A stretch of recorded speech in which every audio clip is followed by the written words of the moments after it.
Ndang rapi. Lah kowe iki sapa merintah aku iki? Wis gede ra rapi-rapi. Bar rapi bah ora urusanku to. Sunat mek ngodalan tok. Rapi. Menawa kowe gak ngerti, tak wanehi ngerti ya. Nggonku lho ora nggo dalan uyuh tok. Sok-sok disili wong-wong kuwi lho, ditempel. Anja. Ini Sayang, aku metekon ki. Tak apa? Sampeyan luwih pilih duwe bojo sing pinter golek duit, apa pilih duwe bojo sing ning omah wae?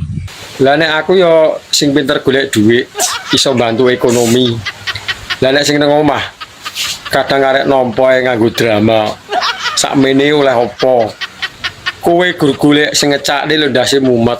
Krungu swara ngono iki apa ya tambah ngenes ya wong lanang. Ora iki kok.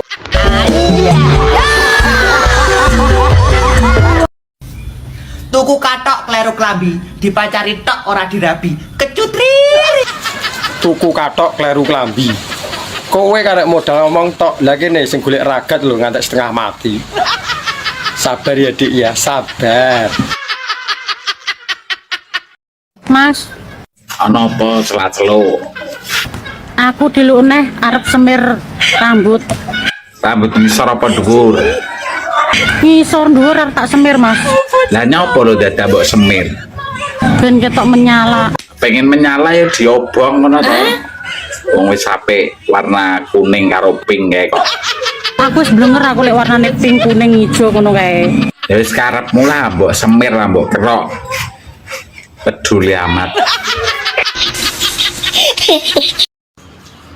Ayo men Mbak sampean. Selingkuh gelem ora?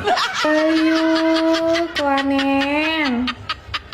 Zaman saya ini butuh kendel, ora kendel diselip karo kancare. Anja.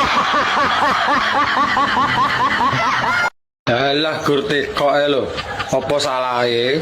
Gayamu tak kok dalan bayi padang apa peteng kok. Lah penasaran kok. Mangkane sentuh lemu pasang moto. Piye lah masang? Pasangan ya? Men gak bingung ae. Lah yo. Tetake takon. Tara yo ora roh lho, tekok yo lumrah.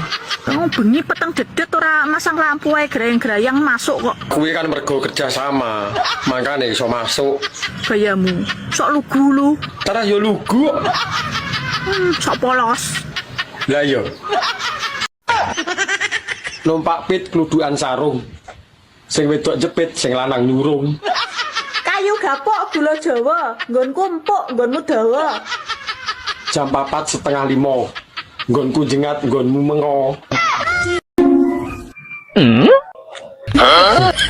Bi, aja sok lungguh nang lemah lho.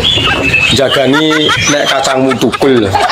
Tukul li rumangsamu kacangku ki melet mengisor ta. Lah ya mbah aku lho urung tau roh kacangmu.